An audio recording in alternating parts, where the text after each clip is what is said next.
बिस्मिल्लाहिर्रहमानिर्रहीम। मैं हूं आपका मेज़बान शाहरुख शाह और आप देख रहे हैं पाक अफेयर्स। आज के प्रोग्राम में हम मुल्की और बैनुल अक़वामी खबरों का अहाता करेंगे। पहले हम बात करेंगे अमरीकी कांग्रेस के उस खत की जिसमें इमरान खान की रिहाई का मुतालबा किया गया है और इस पर पाकिस्तानी जो पार्लियामेंटेरियन है 160 जो अरकान है उन्होंने किस तरह इसका रद्द-ए-अमल दिया है। फिर हम बात करेंगे पीटीआई की जानिब से तकर्रुरी पर जो चीफ जस्टिस की जो तकर्रुरी है उसको जो है वो कबूल कर लिया गया है, मगर 26वीं जो आईनी तरमीम है उसका जो है वो इख्तलाफ करते हुए बैरिस्टर गौहर साहब नजर आ रहे हैं। आखिर में हम कराची के कारसाज ट्रैफिक हादसे का केस पे बात करेंगे जिसमें जो खातून मुलजिमा हैं उनको जो है वो बरी कर दिया गया है। इस पर बात होगी। पहले हम बात करेंगे अमरीकी कांग्रेस के हवाले से।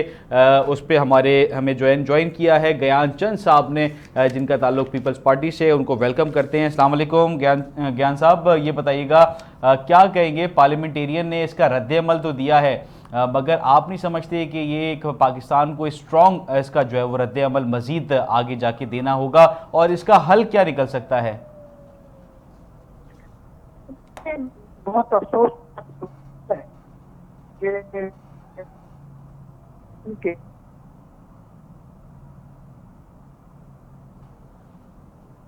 जी, आपको मेरी आवाज आ रही है?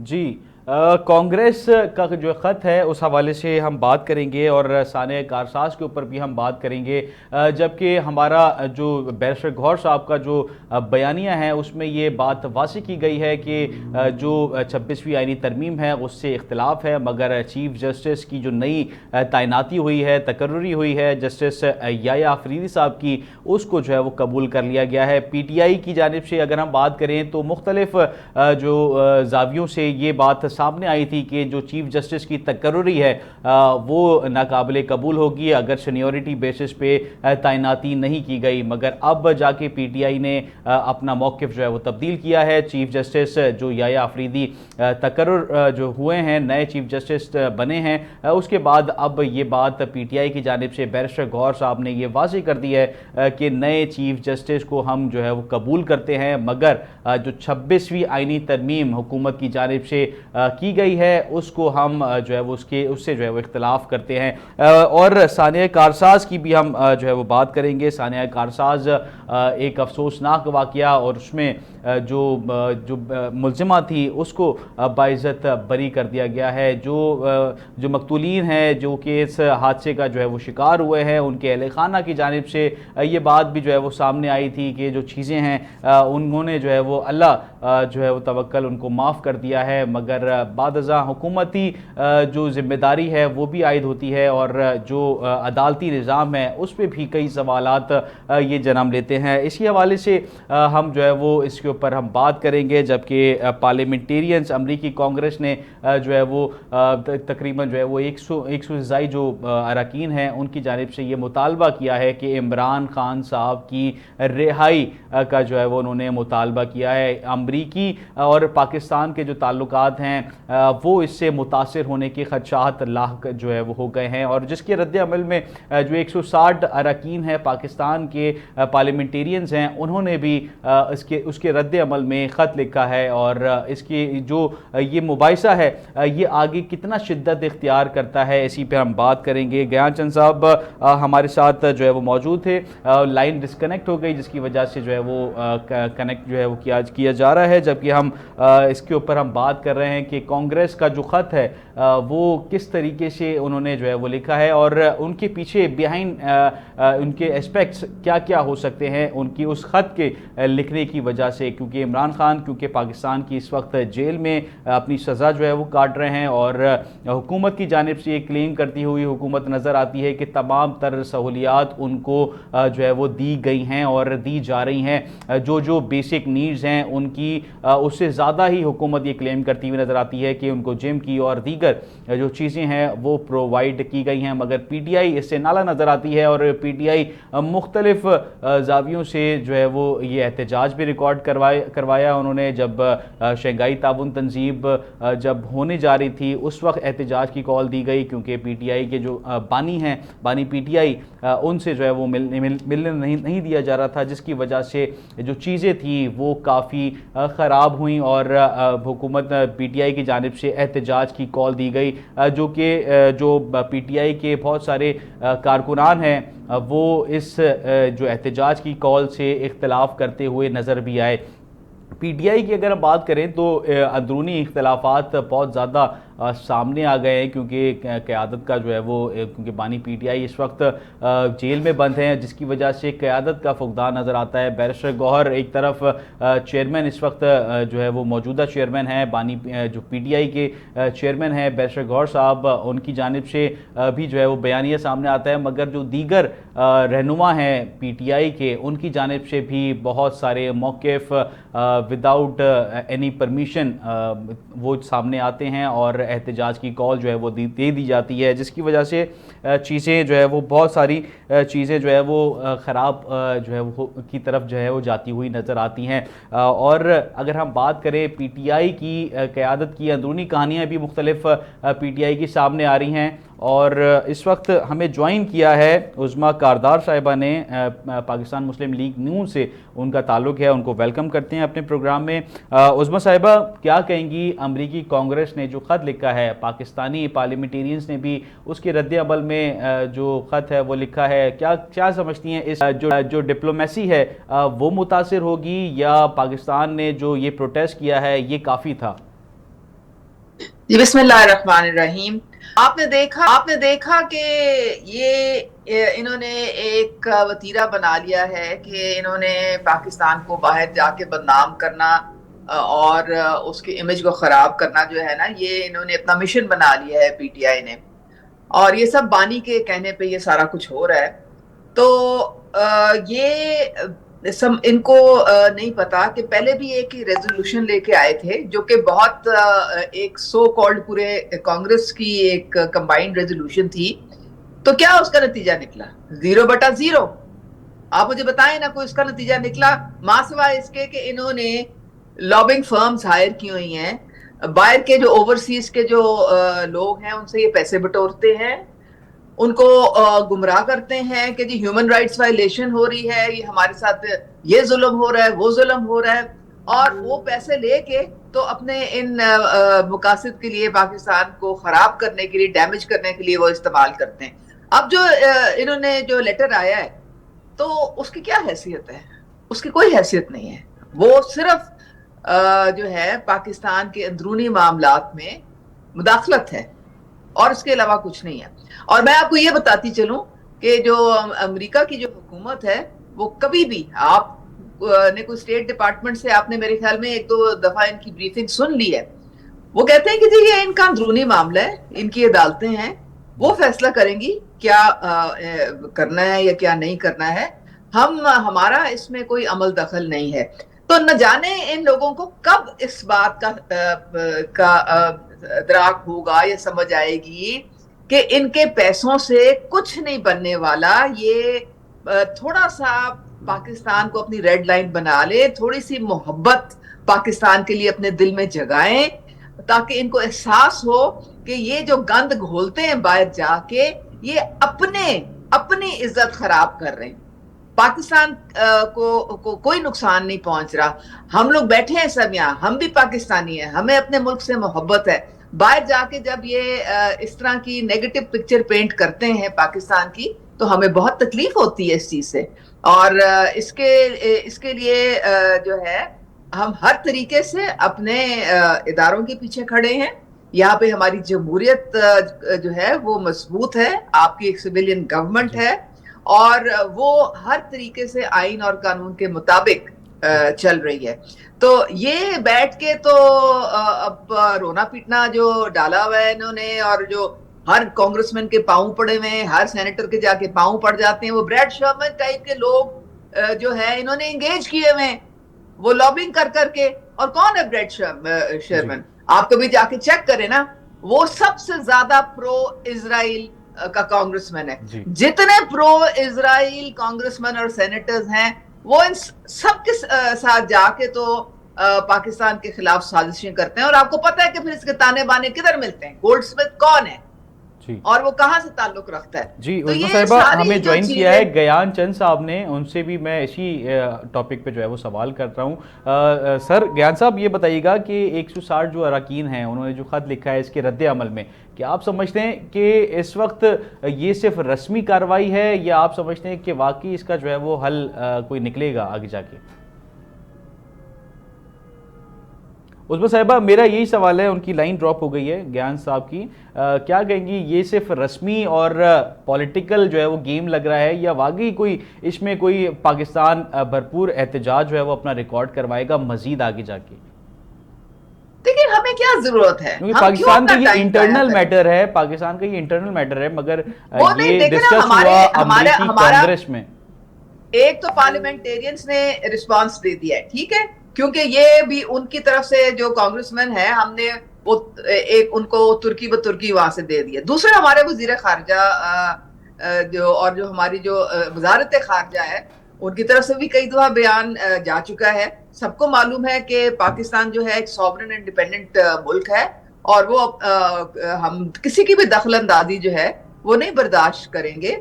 और यहाँ पे यही सूरत हाल है कि आप जो मर्जी लिखते रहें करते रहें, बात वही की वही है कि इनकी दाल नहीं गलनी, इनका कुछ बनना नहीं है। और ये सिर्फ इस वक्त पाकिस्तान को चाहते हैं कि पाकिस्तान डिफॉल्ट हो जाए, पाकिस्तान श्रीलंका बन जाए। इसीलिए आपको पता है IMF के दफ्तर के बाद जाके मुजाहरे करते हैं। जो इनके करतूत है, इनके जो वजीर खारजा थे, जो इनकी सारी आपने पता है किस तरह से IMF का कॉन्ट्रैक्ट सैबोटाज करने की इन्होंने कोशिश की थी। तो ये कोई ऐसी बातें नहीं कर रहे जिससे हम कहें कि बड़े मुहिब्बे वतन ये पाकिस्तानी है। ये हर वो काम कर रहे हैं जिससे पाकिस्तान को शर्मिंदगी का सामना करना पड़े और उसको नुकसान हो और लोग कहें पता नहीं पाकिस्तान में हो क्या रहा है। तो ये मेरे ख्याल में आप अब ट्रम्प, अब देखें ना, इनकी आप कहानियां सुनते जाएं। ट्रम्प आएगा तो फिर पता नहीं बानी जो है वो जबरदस्त सपोर्ट मिलेगी और वो बाहर आए। भाई पहले तो आपका ये बयानिया था कि अमेरिका ने आपकी हुकूमत गिराई, साइफर आप हर जगह लहराते फिरते थे, ठीक है, वो बयानिया जो था वो किधर गया? वो हकीकी आजादी किधर गई? वो एब्सोल्युटली नॉट किधर गया? अब उसी अमेरिका के जाके आप पांव पड़े हुए, और उसी अमेरिका के हर सेनेटर के पांव पड़े हुए, हर कांग्रेसमैन के पांव पड़े हुए, ट्रम्प के पांव पड़े हुए। तो आप मुझे ये बताएं कि इनका कोई सर पैर है, इनका कोई दीन ईमान है? पीटीआई तो समझ से पीटीआई की अगर हम बात करें तो पीटीआई की जानिब से, क्योंकि बानी पीटीआई इस वक्त जो है वो जेल में हैं और जो लीडरशिप है इस वक्त मौजूदा बैरिस्टर गौहर साहब की अगर हम बात करें और 26वीं आईनी तरमीम की अगर हम बात करें, तो उस्मा साहिबा ये बताइएगा कि बैरिस्टर गौहर साहब ने जो आज बयानिया दिया है, उन्होंने कहा है कि चीफ जस्टिस जो नए तैनात हुए हैं, जस्टिस याह्या अफरीदी साहब, उनको हम जो है वो कबूल करते हैं उनकी तैनाती, मगर जो 26वीं आईनी तरमीम है उससे हम इख्तिलाफ रखते हैं। उस पर क्या कहेंगे आप? देखिए जी, बात सारी ये है कि इनको जो है ना कोई लॉजिक नहीं रहा है इनकी बातों में। आप कह रहे हैं जी हम चीफ जस्टिस को, वो हमें मंजूर है।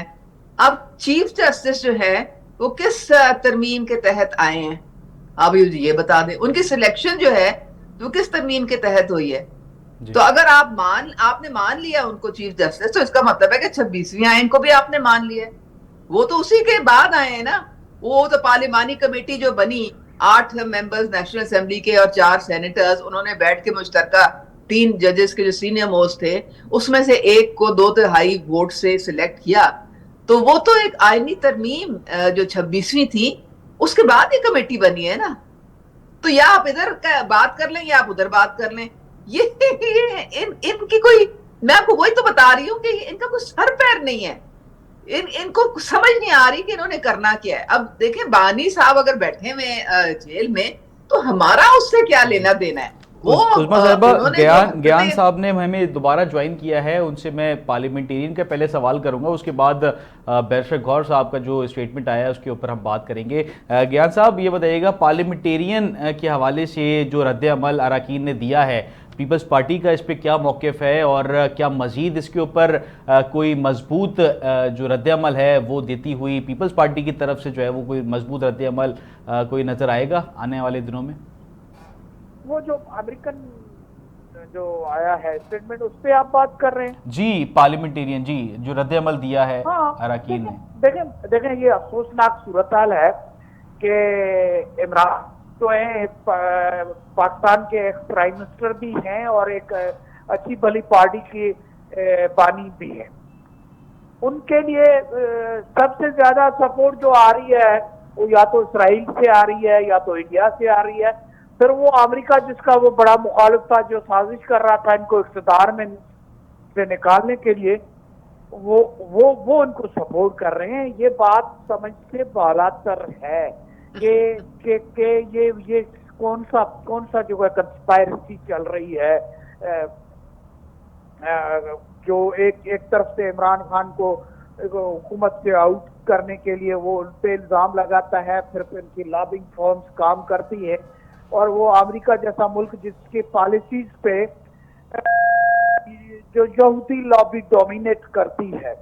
तो इसमें तो ये लगता है कि जो लोगों के खदशात हैं कि भाई कहीं खुदा न खासा ये कहीं उस लॉबी का तो नहीं है नुमाइंदा इमरान खान, तो इस किस्म की बातें जो है वो वजन पकड़ना शुरू होती है, क्योंकि पहले जमाइमा का तो इशू चल रहा है, इनके बेटे वहीं पे पल रहे हैं, तो कहीं ये भी उनका पाला पला इधर तो नहीं भेजा गया है।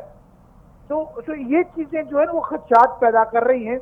हम तो चाहते हैं कि अगर वो अच्छी पॉलिटिक्स करना शुरू कर दें और पाकिस्तान के मफाद में सोचना शुरू कर दें, ये अपनी फितनेबाजी की हरकतें बंद हो जाए पीटीआई की, तो एक अच्छी वाली सपोर्ट रखने वाली पार्टी है, उसको स्पेस भी मिल सकती है और मुल्क की भलाई के लिए भी तो आगे काम चल सकता है। जी उस्मान साहिबा, ये बताइएगा कि इस वक्त जो पीटीआई की पॉलिसी है वो काफ़ी अग्रेसिव नज़र आ रही है। चाहे अगर हम कुछ भी अगर बात करें, अगर शंघाई ताउन तंजीम में बानी पीटीआई के दौरान जो है वो मुलाकात ना होना हो, या काजी फाइजीसा साहब पर जो है वो लंदन में एक हमला की अगर हम बात करें, तो ये तरीक़ेकार अग्रेसिव मोड पर हर तरीके से रहना, तो ये सियासत जो है वो उनकी जो सियासत है वो काफ़ी मुतासर नहीं कर सकती?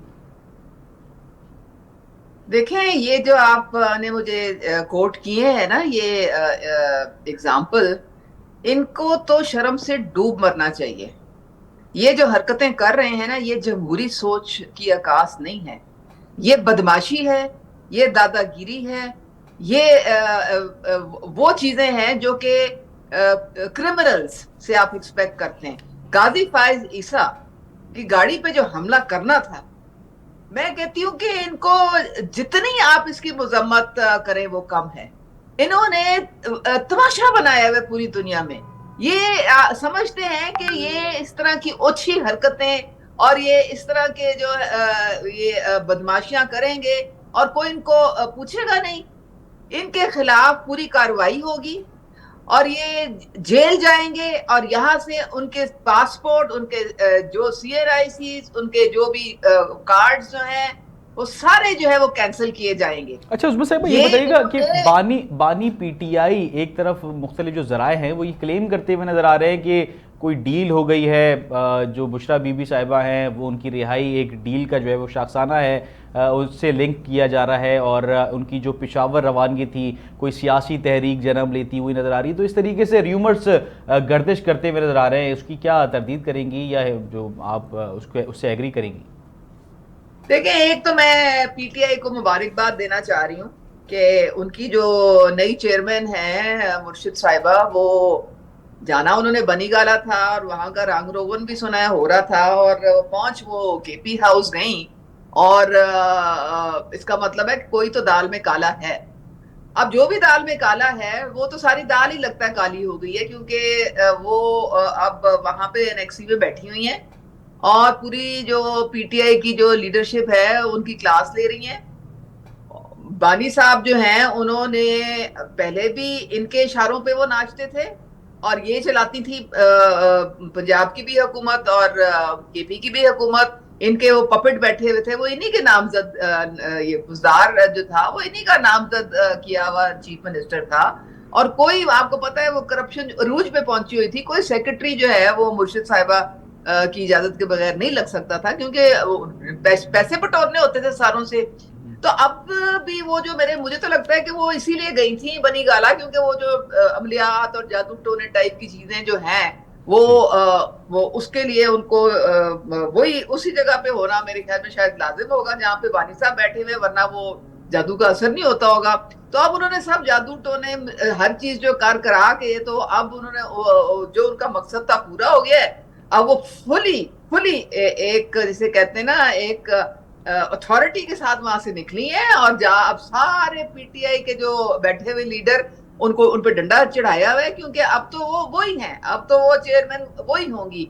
हाल पीटीआई की लीडरशिप का ये है कि वो उनको तो कोई पूछने वाला नहीं है, वो गए, वो इतने डरते हैं, वो बानी से तो खैर डरते ही डरते हैं, बुशरा बीबी को का नाम सुन के भी उनको सांप सूंघ जाता है, उनकी हवा निकल जाती है। अब वो पीछे जब मिलके आए सारे लीडरान जेल में बानी साहब से, उनकी इतनी हिम्मत नहीं पड़ी बताने की कि हम सुप्रीम कोर्ट बार की इलेक्शन बुरी तरह हार गए, वो बाद में मीडिया ने बताया। तो ये तो हाल है इनकी पार्टी का। बंदरबांट तो पहले हुई थी वकीलों में, अब जनाब बानी की बहनें भी निकल आई हैं। साहिबा, मैं ज्ञान साहब से जो है वो इसके ऊपर मौक़िफ़ जानने की कोशिश करूंगा। ज्ञान साहब, ये बताइएगा, एक तो जो क़यादत का फुक़दान नज़र आ रहा है क्योंकि बानी पीटीआई जेल में है, और अगर हम बात करें बुशरा बीबी की रिहाई की, तो जो बाज़ जो लीडर है, लीडरशिप है, वो ये क्लेम करती हुई नज़र आ रही है कि इख्तिलाफ़ात बुशरा बीबी से भी काफ़ी अरकान के जो है वो नज़र सामने आ रहे हैं, ज़राए ये क्लेम कर रहे हैं। और आप जो बैरिस्टर गौहर साहब की 26वीं आईनी तरमीम की हवाले से एक्सेप्ट ना करना और चीफ जस्टिस याया आफरीदी को एक्सेप्ट कर लेना, उस पर आज के स्टेटमेंट पे क्या कहेंगे आप?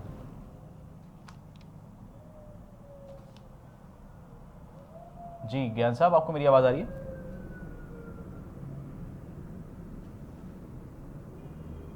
जी उस्मान साहब, यही मेरा सवाल है कि जो इख्तिलाफात, अंदरूनी इख्तिलाफात सामने आ रहे हैं, बुशरा बीबी साहिबा से भी काफ़ी जो अरकान हैं वो नाराज़ नज़र आ रहे हैं कि उनके फ़ैसलों से नाराज़ नज़र आ रहे हैं। तो आप क्या समझती हैं, पीटीआई क्या मज़ीद धड़ों में बढ़ती हुई नज़र आ रही है आइंदा आने वाले दिनों में? देखिए, ये चीना झपटी इतनी इनकी हो रही है क्योंकि जो एमएनएज एमपीएस होते हैं वो उनका बहुत स्टेक पे लगा होता है, वो अपने हलकों में कई कई साल काम करके जगह बना के तो इलेक्शन लड़के आते हैं, और फिर उनको आप इस तरह से बेतौकीर कर दें कि उनको ये एहसास हो कि हमारी तो कोई वक़्त वैल्यू ही नहीं है। इस वक्त किसमें, उनमें से किसकी वक़्त वैल्यू है? किसी की नहीं है। जो बात मानी जाती है वो जनाब मुर्शिद साहिबा की मानी जाएगी, और अब तो वो जो सारे ओहदेदार बैठे हुए हैं पीटीआई के, उन्होंने उनके खिलाफ बोलना शुरू कर दिया। खैर, मुर्शिद साहिबा के खिलाफ तो वो मुंह नहीं खोल सकते हैं क्योंकि उनको पता है कि वो सर कलम कर दिया जाएगा उनका, लेकिन बहनें जो हैं उनके खिलाफ वो बोलना शुरू कर दिया, क्योंकि बहनें जो हैं वो भी कहती हैं कि हमारा जो हिस्सा है वो हमें मिलना चाहिए, पार्टी को हमने टेक ओवर करना है।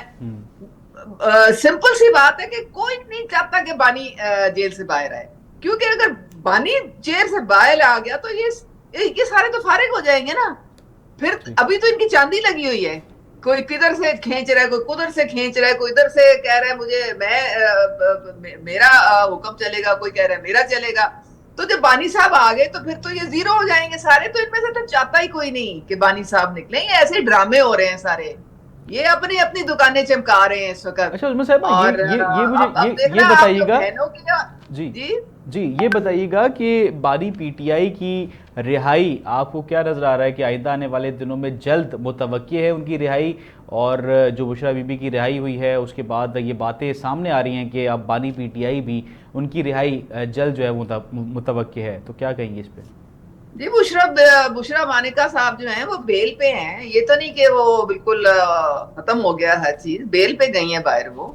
और दूसरे जो बानी साहब हैं, देखिए हमारा क्या लेना देना है, अपने जो उनके करतूत थे, जो उन्होंने करप्शन के अंबार लगाए, जो 190 मिलियन पाउंड आपके सामने है वो सारा केस, अलकादिर ट्रस्ट का 450 कनाल जमीन हड़प कर ली है।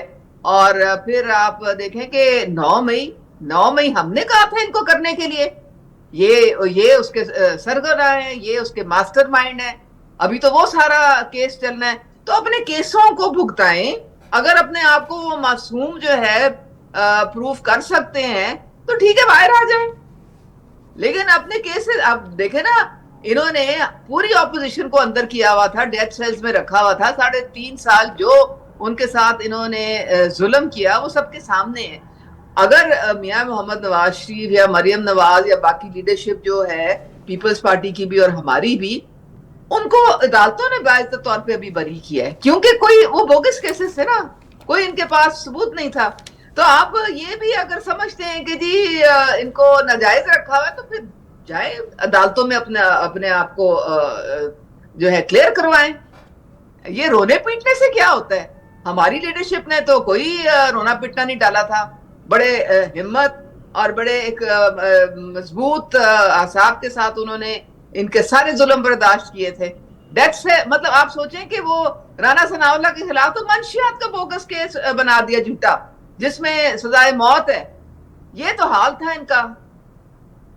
और आप क्या समझती हैं उस्मा साहिबा कि जो अंदरूनी इख्तलाफात हैं और जो इस वक्त सियासत पीटीआई कर रही है, एंटी स्टेट एक तरफ जो है वो रुझान उनका नज़र आ रहा है और आवाम में भी ये चीज़ जो है वो एक्सेप्ट करी जा रही है कि जो पीटीआई की पॉलिसीज़ है वो एंटी स्टेट है, चाहे शंघाई ताउन तंजीम के दौरान एहतजाज हो या इंटरनेशनल प्रोटेस्ट हो और जो नवाज शरीफ के घर के बाहर एहतजाज किया जाना हो या दीगर पहलुओं से। तो मुख्तलिफ जावियों से अगर हम देखें तो पीटीआई की जो पॉलिसी है वो अग्रेसिव नेचर पे ऊपर जो है वो रिलाई करती हुई नज़र आ रही है। और आप क्या समझती हैं कि आगे जो हुकूमत है वो इसके ऊपर कोई सख्त फैसला करेगी पार्टी के ऊपर? देखिए 250वीं प्रोटेस्ट का ऐलान अभी हुआ है। पहले जो 250 किए हैं उनका आपने हाल देखा था, कितने लोग निकले इनके लिए। इनके पास तो कोई लोग अब वो आए, वो जो लाहौर का जलसा था, 2.5 करोड़ आबादी है लाहौर की, टोटल पूरे पंजाब से इनके 2000 से ज्यादा लोग नहीं आए। इनके लिए निकलता कौन है अब? ये तो सोशल मीडिया पे इन्होंने, जैसे कहते हैं ना, इनकी चाय की प्याली में उबाल आते हैं। अब इनके लिए कोई निकलता नहीं। इनके तो देखें, अब वो गंडापुर गंडासा लहराते हुए मौला जट जब आए हैं वफाक पे चढ़ाई करने, तो यहाँ पे पहुंच के डी चौक पे भाग गए। सारी लीडरशिप गायब हो गई। वो बेचारे तो 2-4 जो कारकुन उनके साथ है, वो भी ज्यादा इंतजामिया के लोग थे, उनको पता नहीं किसके आसरे पे छोड़ गए। वो बेचारे जेलें भुगत रहे हैं और ये सब गायब। अब मुझे आप ये बताएं कि ये इनके लिए कौन निकलेगा? हमें क्या प्रॉब्लम है? उस्मा साहिबा, हमें ज्वाइन किया है सर बुलंद खान साहब ने, पीटीआई से उनका ताल्लुक है, उनको वेलकम करते हैं अपने प्रोग्राम में। और सर बुलंद साहब, क्या कहेंगे ये जो बैरिस्टर गौहर साहब का एक बयानिया है जिसमें उन्होंने कहा है, आज स्टेटमेंट दी है कि हम 26वीं आईनी तरमीम को जो है मुस्तरद करते हैं, मगर नए जो चीफ जस्टिस मुकर्रर हुए हैं उनको हम एक्सेप्ट करते हैं। तो ये तेजाद इतना जो है वो क्यों नज़र आ रहा है सर? बिस्मिल्लाहिर्रहमानिर्रहीम, बहुत शुक्रिया आपके शाहरुख भाई। देखिए, हमारी बात में तजाद नहीं है। हम सिर्फ उस अमेंडमेंट को फियर नहीं समझते जिसमें कोई पॉलिटिकल आदमी किसी जज को अपॉइंट करे। हमें जजेस पे इतराज नहीं है, हमें तरीक़ेकार पे इतराज है। तो कोई तजाद इसमें तो है ही नहीं। ये क्लियर कट बात है कि अगर शाहरुख भाई का सीनियरिटी के नंबर के लिहाज से नंबर आ रहा है, चाहे मैं पसंद करूं या ना करूं, शाहरुख भाई का हक है।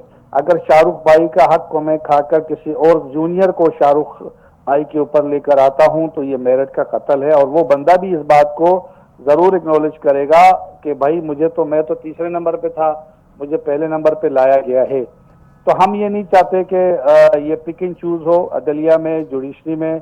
और काजी का काम इंसाफ देना है और हम चाहेंगे कि इंसाफ के तकाजे और शफाफियत सारे दोनों नजर आए। उसके बाद भी कोई जज अगर अच्छे फैसला नहीं करता तो फिर काजी, जिस तरह हाल आपने देखा कि जो वो गए और जहां पे उसको इस वक्त हजीमत का सामना करना पड़ रहा है पूरी दुनिया में, वो आपके सामने है।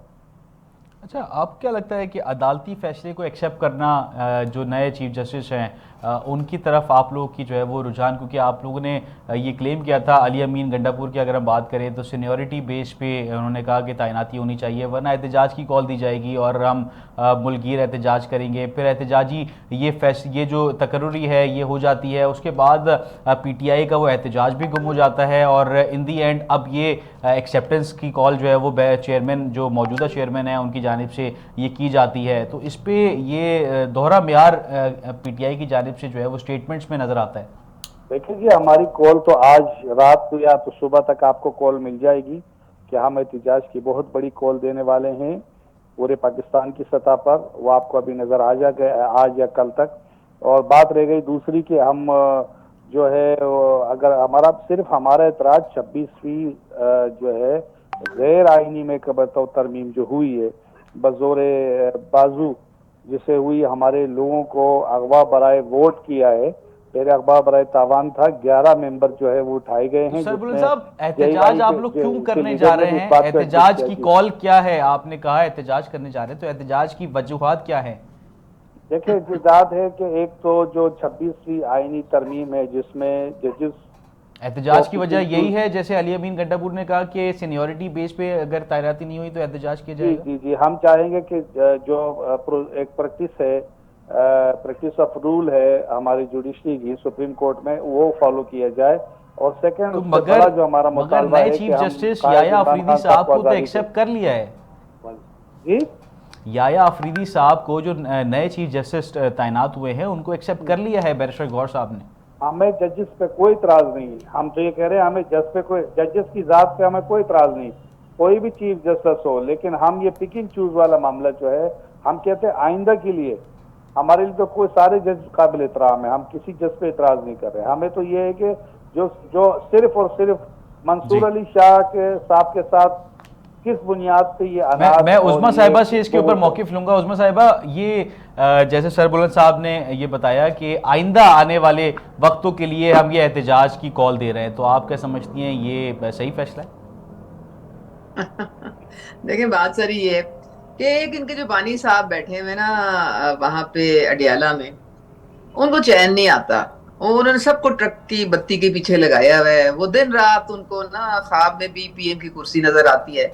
तो वो कुछ जब से उनसे ये कुर्सी छिनी है और उनकी और अपनी गलतियों की वजह से छिनी है, क्योंकि उन्होंने मेजॉरिटी खो दी थी, तो वो जब तक वो एक इक़्तिदार की जो एक हिवस है, वो जब तक उसको वो पा नहीं लेते, वो किसी को चैन से बैठने नहीं देंगे। और इसीलिए वो हर एक को डंडा देते हैं। ये अभी मुर्शिद साहिबा क्यों गई हैं, जाके हर एक की क्लास क्यों ली है?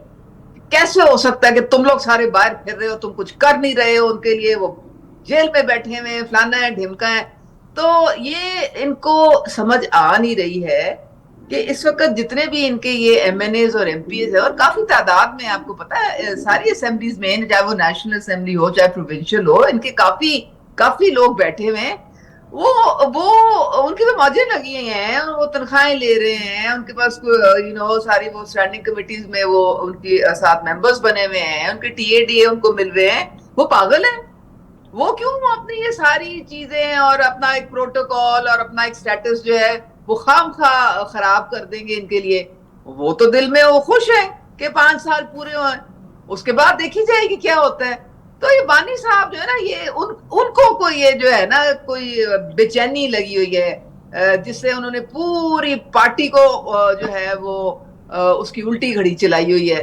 तो आप देख लें, 0/0, ना कोई निकलेगा, ना कोई लीडर इनका नजर आएगा। मैं सर बुलंद साहब से जो है वो इसके ऊपर मौकिफ ले लूं। जेलों में चले जाएंगे और उनके फ्यूचर तबाह हो जाएंगे। लोगों को समझ आ गई है कि कौन उनके लिए काम करता है और कौन उनका बच्चों का मुस्तकबिल तबाह कर रहा है। सर बुलंद साहब, ये बताइएगा कि वाकई जो पीटीआई के एमएनएज एमपीएज हैं, ये जैसे उस्मा साहिबा ने जो है वो क्लेम किया कि जो बुशरा बीबी साहिबा हैं उन्होंने क्लास ली है कि आप लोग बानी पीटीआई की रिहाई के लिए कुछ भी नहीं कर रहे, कोई आपकी जो है वो एफर्ट्स नहीं है। तो आप क्या समझते हैं वाकई ऐसा है कि कोई एफर्ट्स जो है वो नहीं की जा रही, जो मरात हैं वो सारी बंद हो जाएंगी क्योंकि बानी पीटीआई को नहीं चाहते कि बानी पीटीआई जो है वो बाहर आए? देखिए, सिर्फ कयास आराइयाँ हैं। हमारे को तो सबसे बड़ा फायदा इस मुल्क को, इस कौम को, हमारी पार्टी को, हमारे महबूब कायद बाहर आने पे है। हमारी पूरे पाकिस्तान को, उम्मत मुस्लिमा को फायदा तो वहीं से है, हम क्यों न चाहेंगे। और उनकी बहन और उनकी जो, हाँ, जो उनकी वाइफ है बुशरा बीबी, तो खातून अव्वल, वो तो अगर वो अपनी तहफ़्फ़ुज़ात का इजहार करती हैं मीडिया पे भी आके और कोई बयान शियान देते हैं, तो एक इनकी भाई आवाज अपनी नहीं आ रही। बहन अपनी भाई के लिए बयान दे सकती है, जी। एक बीवी अपने शोहर के लिए बोल सकती है, क्योंकि उनको पार्टी और सियासत से हट के वो अपने फैमिली मेंबर को के हवाले से बात करनी है, और उनकी जो भी मुतालबात हैं या जो भी बात करते हैं उनको हम काबिल कदर की निगाह से देखते हैं। लेकिन बतौर एक पार्टी सलमान अकरम राजा साहब, बैरिस्टर गौहर साहब और हमारे पार्टी के सारे कायदीन ज़बरदस्त तरीके से लीड कर रहे हैं। और आपने देखा होगा सलमान अकरम राजा साहब ने बड़ी तदबीर और दानिशमंदी के साथ इस पार्टी को इकट्ठा किया, और आपको आज या कल में एक अच्छा मजमूई तौर पे एक अच्छे मैसेज मिलेगा जिससे पीटीआई को बहुत बड़ा फायदा होगा। सर, सलमान अकरम राजा साहब की अगर आपने बात की, तो ये बुशरा बीबी साहिबा के आने के बाद ये सारी हिकमत अमली जो है वो तश्कील दी जा रही है। आप क्या समझते हैं कि इसमें अहम किरदार बुशरा बीबी साहिबा का आपको नज़र आ रहा है, या जो प्रीवियस क़यादत है वो अच्छा काम कर रही थी? देखिए जी, हमारी अभी हालिया दिनों में खान साहब से मुलाकात हुई हमारी लीडरशिप की, तो उसमें ये सारी चीज़ें डिस्कस हुई, और ये खान साहब को के हवाले से सख्तियाँ की गई हैं। उन्हें 15-20 दिन जो है कमरे में बंद कर रखा है, 5 दिन इस सख्त गर्मी में उनको बगैर बिजली से रखा, एक्सरसाइज की मशीन हटा दी, उसके खाने के अंदर जो है वो इस तरह की चीज़ें थी कि वो खाना उसे हजम नहीं हो पा रहा था, और उससे उनकी तबीयत बिगड़ गई, और बहुत सारी ऐसी चीज़ें हैं जिससे हमें बहुत ज़्यादा तशवीश है, पूरी पाकिस्तानी कौम को तशवीश है, पूरी हमारी पार्टी को तशवीश है। और लामहा हम ये बात पर अपना हक बजानिब रखते हैं कि हम अपने कायद के लिए पुरअमन प्रोटेस्ट करें, एहतजाज करें, और यह हमें आइन और कानून हक देता है कि हम अपनी आवाज़ उठाएं। जी, उस्मा साहिबा ये बताइएगा, पीटीआई की जब दौरे हुकूमत थी उसमें नवाज शरीफ साहब जेल में थे, आप क्या समझती हैं कि जब उनको जो है वो इंस्पेक्शन के लिए डॉक्टर्स भेजे गए तो वो सरकारी डॉक्टर्स थे, मगर खान साहब जो है वो ये क्लेम करते हुए नज़र आ रहे हैं कि उनके अपने ज़ाती डॉक्टर्स जो है वो भेजे जाएँ उनके मुआयने के लिए, तो आप क्या समझती हैं कि सरकारी डॉक्टर्स पर एतमाद नहीं है? देखिए, बात सारी ये है कि मुझे कोई कैदी बता दें जिसको दिन में 3 या 4 दफा उनका मुआयना के लिए डॉक्टर्स की टीम जाती हो। बानी साहब जो है ना, इनकी तो मौजें लगी हुई हैं, इनको देसी मुर्गी, देसी मटन, देसी घी, चिया सीड्स, आप देखें तो सीना है कि कितने लाखों रुपए टैक्स पेयर्स के लग रहे हैं। इनकी वर्जिश की मशीनें, इनकी बावर्ची इनके लिए अलहदा, बाकी इनको पूरी हर तरीके की जो है वो फैसिलिटी मिली है, मतलब एक किस्म से वीआईपी ये उसमें बैठे हुए जगह पे। तो मियां मोहम्मद नवाज शरीफ का तो इन्होंने जाके तो तमस्खुर इतना उड़ाया था वहां पे, आपको पता है, बाहर के मैं इसका एसी उतार दूंगा, मैं फलाना कर दूंगा। ये सारी इनकी जो कहानियां हैं, ये झूठ और ये प्रोपेगेंडा, ये पार्टी चलती सिर्फ झूठ और प्रोपेगेंडा से। आपको क्यों नहीं अभी इस बात की समझ आ रही है? ये मन घड़त कहानियां पेश करेंगे, ये रोज कोई वो जो इनकी मोहतरमा है वो आज मुझे जहर दे दिया, कल बानी साहब को जहर दे दिया, परसों किसी और को जहर, ये कहानियां हैं इनकी सारी। ये लोगों को जिसे कहते हैं ना, उनको एजिटेट करवाने के लिए, उनको ज़हनी तौर पे परेशान करने के लिए उनको ट्रक की बत्ती के पीछे लगाया हुआ है कि किसी तरीके से ना ये लोग समझें कि पता नहीं कोई जान को खतरा है। अरे भैया, अरे बाबा, जितना वो खाना अच्छा वहां खा रहे हैं, जितनी उनकी सेहत। देखिए, बैरिस्टर गौहर ने अपना ट्वीट किया, उन्होंने कहा कि जी ये जो है बानी साहब घंटा रोज वर्जिश भी करते हैं, सेहत उनकी माशाल्लाह बिल्कुल सही ठीक ठाक है, और उनकी इतने डॉक्टरों ने उनका मुआयना किया है, वो बिल्कुल ठीक है। आपको पता ही है अब बैरिस्टर गौहर कौन है? बैरिस्टर गौहर कोई नून लीग या पीपल्स पार्टी की तो नहीं, वो चेयरमैन है इस वक्त पीटीआई के। आगे से रिस्पांस क्या मिला?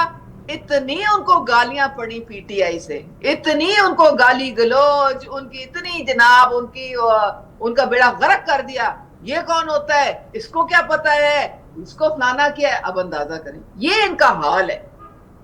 अब आप क्यों इतना एयर टाइम इन लोगों को दे के तो खाम खा वक्त जाया करते हैं कौम का? जी। अच्छा उस्मा साहिबा, ये आखिरी जो है वो शॉर्ट सवाल जो है वो आपसे है, और शॉर्ट इसका आंसर भी जो है मैं चाहूँगा कि बानी पीटीआई की, जैसे मैंने आपसे सवाल पहले भी किया कि कोई डील की जो है वो एक्सपेक्टेशंस ये जाहिर की जा रही हैं कि कोई डील हो गई है, आपको क्या लगता है कि बानी पीटीआई भी बहुत जल्द उनका भी रिहाई का परवाना जो है वो हमें सुनने को मिलेगा कि रिहाई होती हुई नज़र आ रही है उनकी? देखिए, हमने कोई ना डील करनी है, ना डील करनी है, ना इनको एनआरओ देना है। ये एनआरओ के लिए चाहे उल्टे भी लटक जाएं, इनको अपने केसेस भुगतने पड़ेंगे। ये अपने केसेस भुगतें, और उसमें अगर ये अपने आप को समझते हैं कि इनोसेंट हैं, तो फिर बाहर आ जाएंगे। हम तो देखें, अदालतों के फैसले बजाते हैं, आइन और कानून के मुताबिक हमारी जो है हुकूमत के सारे फैसले होते हैं, तो हमारा कोई ना लेना है ना इनके साथ देना है। ये अपने केसेस जो हैं भुगतें, और उसके बाद फिर आप देख लें क्या होता है। तो इसलिए ये हमें ना कोई इनकी परेशानी है, और ना हमारा कोई इनसे लेना देना है।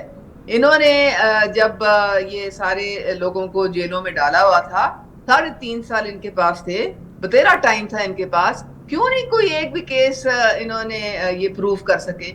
क्योंकि वो सारे केसेस जो थे, इनमें कोई एविडेंस तो था नहीं इनके पास। जी। इनके पास किसी चीज का भी नहीं। फॉर्म 45 के आप रोते हैं, आपने सुना है ना, हर प्रोग्राम में रोते हैं। जी आपको जी। पता है कि इनके पोलिंग उस्मा साहिबा, वक्त की कमी है, आपका बेहद शुक्रिया, आपने अपना कीमती वक्त मुझे जो है दिया, थैंक यू सो मच। हम बात कर रहे हैं सानिया कारसाज की। सानिया कारसाज जो कि एक अफसोसनाक वाक़या और सोशल मीडिया की जो है वो जीनत बना रहा, मीडिया की जीनत बना रहा, क्योंकि इसमें जो 62 खातून थी, उन्होंने जो है वो कई अफराद को जो है वो कुचला, किसी को जो है वो जामा कत्ल किया, किसी को जो है, और आज ये फैसला हुआ है कि उनको बाइज्जत बरी कर दिया गया। इस वक्त हमें ज्वाइन किया है बैरिस्टर उज़ैर साहब ने, उनको वेलकम करते हैं। बैरिस्टर साहब, उज़ैर साहब ये बताइएगा कि क्या वाकई ये सही है, और क्या मुतासरीन के अहल खाना जो है उन पर सुलहनामे के लिए कोई दबाव था, या एक आज़ादाना ये फैसला जो है वो ये सामने आया है? अच्छा, मैं आपको ये बताना चाहूँगा कि ये फैसले में किसी किस्म का, किसी पार्टी के ऊपर भी कोई भी किस्म का दबाव नहीं था, पहली बात। सही है। अच्छा, दूसरी बात यह है कि जब ये तमाम के तमाम जो लवाहिकीन हैं वो कोर्ट के सामने आए थे, और कोर्ट ने उनसे आते ही पहला सवाल यही किया था कि आपने जो कॉम्प्रोमाइज जमा करवाया है, आप पे किसी किस्म का कोई दबाव या प्रेशर वगैरह तो नहीं है? तो उन्होंने कहा कि हम पे किसी किस्म का प्रेशर दबाव नहीं है, और हम अल्लाह वास्ते माफ कर रहे हैं। यहाँ तक के कोर्ट में जो निताशा है, वो जो मरहूम है, उनकी जो वाइफ है, उससे उसकी मुलाकात हुई थी, और वहां पर वो उनका हाथ पकड़ के रोई है और माफियां मांगी है। तो उन्होंने यही वाली बात बोली कि बेटा, मैंने तुझे अल्लाह वास्ते माफ कर दिया है। तो इस तरीके से वो कॉम्प्रोमाइज एप्लीकेशन पिछली डेट के ऊपर जमा हुई थी, और जज साहब ने लास्ट डेट के ऊपर जो है वेरिफिकेशन कॉल की थी नाजरा से, और साथ में अखबार में पब्लिकेशन देने के लिए कहा था। तो ये दोनों का प्रोसीजर कंप्लीट होने के बाद आज कॉम्प्रोमाइज इफेक्ट करके आज उसको एक केस से बरी किया गया है। अलबत्ता दूसरा केस उसके ऊपर अभी भी स्टैंडिंग पोजीशन पे है। जी।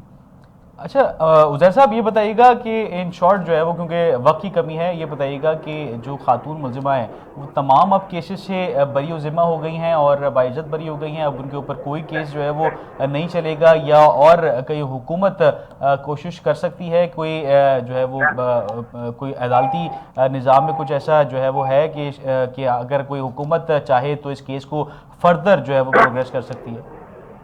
देखिए, मैं आपसे सिर्फ एक बात बोलना चाहूंगा।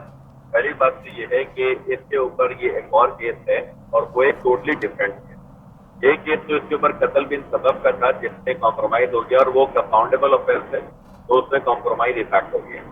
देखिए, अलबत्ता जो दूसरा केस है, इनके ऊपर वो नॉन कंपाउंडेबल है, उससे कॉम्प्रोमाइज नहीं हो सकता, और वो खासतौर पर ये है कि शराब पीकर अगर आप गाड़ी चला रहे हैं या कोई और नशे में गाड़ी चला रहे हैं, तो वो वाला केस इसके ऊपर अभी तक है। और उस केस के अंदर डॉक्यूमेंट्री एविडेंस बहुत ज्यादा स्ट्रॉन्ग है। तो मुझे बज़ाहिर तौर पे ये लगता है, हाँ, उनके वकील साहब ने उसके अंदर 249A की एप्लीकेशन लगाई है उसके बरी होने के लिए, लेकिन वो उस केस से बरी इतनी जल्दी नहीं होगी, और मुझे लगता है कि बरी होगी भी नहीं, उसको सजा होगी उस केस के अंदर, जहां तक मुझे ये लग रहा है।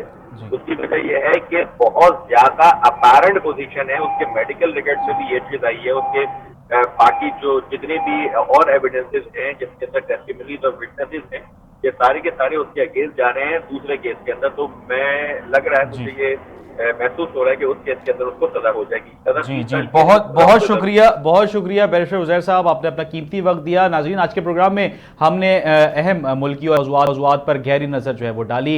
अमरीकी कांग्रेस के खत से लेकर पाकिस्तानी पार्लियामेंट के रद्द-ए-अमल, PTI के चीफ जस्टिस की तकर्रुरी पर मौक़िफ़ और कराची के कारसाज हादसे के केस की बरियत तक, इन सब मौज़ूआत ने हमारे निज़ाम और सियासत और अदलिया में मुख्तलिफ सवालात को जो है वो जन्म दिया है। अपने मेज़बान शाहरुख शाह को दीजिए इजाज़त, अगले प्रोग्राम में आपसे फिर मुलाकात होगी। तब तक के लिए अल्लाह हाफ़िज़। पाकिस्तान जिंदाबाद।